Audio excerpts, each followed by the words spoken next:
Hi, my name's Jeff Schu, and I'm here to tell you a little bit about a project called Out of the Nest.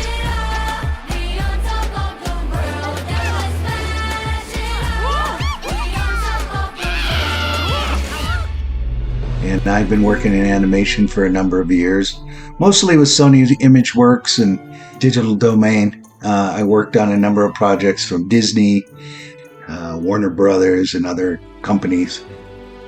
When I first heard about Out of the Nest, my friend Toon gave me a call. It was the middle of the night in Florida, and I had just finished working at a place called Magic Leap. He asked me if I'd be interested in helping out doing some animation direction on a project he'd been working out. And he sent me a sizzle piece that they had done, and it was really cute, and I was really interested. Of course, jump at the chance to work on something, especially on something this exciting with someone like Toon and his team at Riff Studios. So what I'm going to talk to you today about is some of the processes I used and some experiences I had while working as animation director and co-director. A very exciting project, a lot of fun, great times with a lot of great people. So thanks for listening, and let's get started. So let's start talking a little bit about the animation director duties that I had while working on the project. The number one thing, of course, anytime you get started on a new project, you have to get to know the story and the script. The script that we had was written by Brandon Oldenburg and his team, who were Academy Award winners with the fantastic books of Morris Lesmore. So we had a great script. Fortunately, the team sent me a copy of the script and I got to read it. Overall, it was really a kind of a captivating story. What I did as animation director was, kind of get it inside of my head where we're going with this whole story, right? So step one, get to know the story. So the next step is to begin to learn as much as you can about the director's vision of the story and script. In this case, I was co-director, and we had Andrew Gordon, who was executive producer at the time, but also I viewed him as co-director at this point. So getting Andrew's vision of what was in his head as well. So anytime you work on a project like this as an animation director, that's your number one client that you're working for is the director, and you want to know what they're after. So you want to try to get into their head as much as you can. This is not just a one-time thing. This goes on throughout the project, because attitudes and ideas change throughout the project. So you want to stay on top of what the director is thinking, even if you're one of the directors, because you're going to change too. So step three is starting to define the characters. So you work with the director and the head of story and the head of the art department to mentally get your head wrapped around the characters. Sometimes the designs might be done already. Sometimes you're working on them. When we worked, the characters were going through a complete revamp. They were getting redesigned.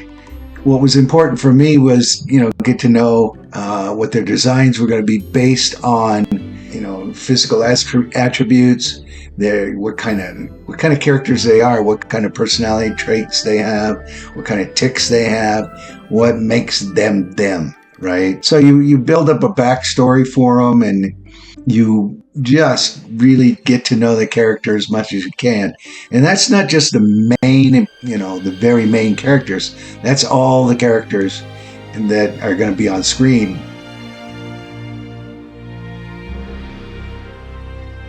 So next we're going to talk about the fourth step, which is develop and understand the vision of the props and locations of your story. Just as much as any, developing the character. And not only develop, but get to know as an animation director is what kind of props, where you are in the world, what kind of world are you in. Like in this case, we are in a almost medieval world. I can show you a map and stuff that we developed that showed the whole world. And that was part of our process, was where are we going? what kind of world are our characters going to be interacting with, and how does things work. I mean, in our case, we had Arthur, who rides a bike. We had Mr. Toad, who is a barber, who is teaching Arthur haircutting in a haircutting monastery. One of the cool things we had for props was Canis, who was the fox character, one of the warriors, and she was being chased by these lizards. And these guys flew around in hang gliders, which were Da Vinci type inventions, and it was very interesting, very fun to play with. How all this stuff worked and how the physics of all this worked in their world. So anyway, getting to know all the props and the locations for this story is starting to get your head wrapped around how all this works and how can you use this to make your storytelling more interesting. You're going to have to work with story departments and the art department and the directors, and get an idea from them how they see all this stuff working, and then add your 2 cents into the whole mix. Step 5 is, and this is the first big thing that an animation director has to do in a project, is gather all that you're learning and put all the little pieces together and put it into an animation Bible. This exists for the whole crew to look at. It's your way of giving everything that's in your head out to the world and organize it all in one space where anybody can access it at any time. So we have some examples of the animation Bible here. We had a section on general notes, how we're going to run our dailies, how we're going to do rig feedback, pipeline, etc., etc. Basic guidelines for how we're going to operate. And then we get into the characters, Arthur, what his traits are, and some artwork that we've been doing, and just some notes that we've been taking and drawings that we had done throughout the meetings. This is all gathered together in the animation Bible. As you can see, it just kept growing and growing and growing. We started out with the basics, with drawings and written ideas, and then drawings, and then animations, and etc., etc. In addition, we would create a character Bible, which had all the information for each of the characters loaded into it. This was more of a spreadsheet, which helped us define their characteristics and their personalities. Like in our case, their age, sex, male or female, personality was like, what their role in the group was like. Percy thinks he's a genius, he's a neat freak, he's OCD. Wary was always on the watch, scared of everything, even all his siblings, so on and so forth. And as you see, as the project developed and went on, it actually changed and developed, and out of the nest, the characters have a little bit different personalities, definitely different names. So that's why it's good to have this all down somewhere so you can track it. So my next step is, once I get the models, then I start working with the rigging team, working with the rigging supervisors and leads and the animation leads to help develop the proper character rigs. That's why this earlier work of getting a good idea of who the characters are, how they move, what they have to do, really plays into this part, because that sets up and defines what kind of rigs you're going to need for your characters. What am I going to need them to do? What kind of range of motion do I need to give them in order to achieve the character traits that I need to portray on the screen? And we set up a lot like the character Bible type stuff. We had rigging feedback, give them as much information as you can to help them make successful rigs for you and for the show. And also, we could list what we're looking for in a rig for each one of the characters. Establishing a really good back and forth communication system between the animation department and rigging department is key at this point. Moving on to step 7, work with your animation supervisor and leads to begin the rig testing. As rigs come out of, as characters come out of the rigging department, you need a team of people to start putting characters through calisthenics, pose tests, emotion tests. Identifying the team members that are best suited for this is really kind of easy. I mean, a lot of folks just, they'll volunteer, or that they're really good with certain kinds of animation. So you want dynamic posers. You want those who could do quick walk tests and run tests and walk to start, run to start. All this stuff starts building into your library as you're building it, or feeding your library as you're building these different tests. You also want to identify somebody on your team who's very artistically inclined, who can do drawovers for facial rigging. In our case, it was Toon. He was very good at doing these beautiful drawovers that we gave back to the rigging team so they could start doing facial deformations and all that stuff. Usually we get through the body stuff before we get to the facial stuff, so it's all a process. So the next step was communicate to the animation supervisor, leads, and directors what you see as the vision for that sequence that they're getting assigned. Early on, you did that overall with getting the director's point of view. You've got it internalized now. You need to communicate that to your team so they can start getting that into their animation. I really don't want to do this with you. I don't know who you are. Please. Toad! And it's a big step. It's very important that everybody's on the same page when it comes to the vision for the storytelling.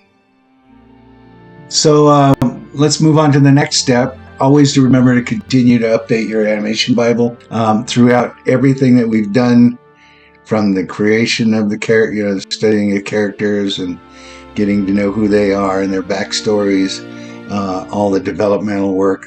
You might have seen that there were like all these tests that were included, and facial tests and blah blah blah. It all goes into the Bible, and that's usually the animation director or one of the supervisors' job to keep that up to date.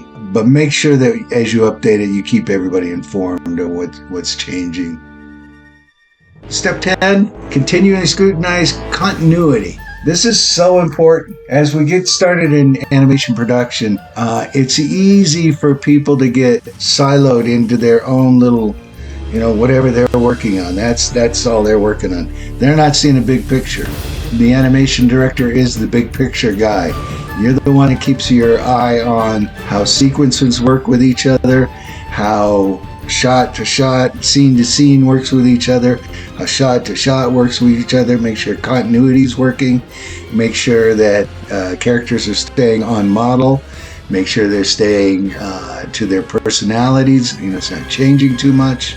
Their poses aren't getting too weird or too off out in the fields. Everything has to kind of flow. Looking at sequences, action, poses, direction, mood, plot, story flow. Keep your eyes on all of that stuff. So, it is a team effort. You're a team builder as an animation director. So part of doing all this is getting your team to work together. Yeah. So what comes next? You got to figure out when you're going to present work for the director's review. The workflow usually goes, an animator gets assigned a shot, they work on the shot, they think they're ready to show it, they show their lead, the lead says yeah, or they've got notes, and then they refine it, they show it to the supervisor says yeah, no, and then it goes up to the animation director, and it's your job to make sure that it's ready to go to the director. So you're the last line of defense to make sure that all the work is looking right and looking good. One of the things that is really important about reviewing others' work to make sure that they're giving good feedback, informative feedback, easily understood feedback, and courteous feedback. Sometimes you got to be harsh, to get your point across, but in general, it's nice to be nice. My experience working at Riff was a very wonderful experience. I mean, the animator is very receptive to good feedback. Toon was excellent to work with, and the whole team was just eager to put out really good work. So communicating well and keeping the flow going. And we certainly had that at Riff. Throughout the production, you got to work hand in hand with your producers to ensure timely and budget-minded progress. Yeah, that's really important. This is a business. It's nice to think that we're just making art for art's sake, but we are making a product that we're trying to, get out the door in a timely manner and get produced with the right number of assets and keep it within budget. You don't want a 400 person production that you could do with 200 people or 100 or 10. Working with the producers to make sure things work and are being worked on in a timely manner is really important. Also, as animation director, you've got a little connection here to human resources where you've got to stay on top of personnel issues. If somebody's not performing, you've got to make sure that they are helped to perform the best that they can. We didn't have too many of those problems, at Riff working on this project, so we were blessed. Everybody really stepped up to the plate, and a lot of folks hit it out of the park. So it was a great experience. But, as animation director, you've got to face some of those issues. You've got to pick up Johnny when he's falling down kind of thing and help everybody get across the finish line together.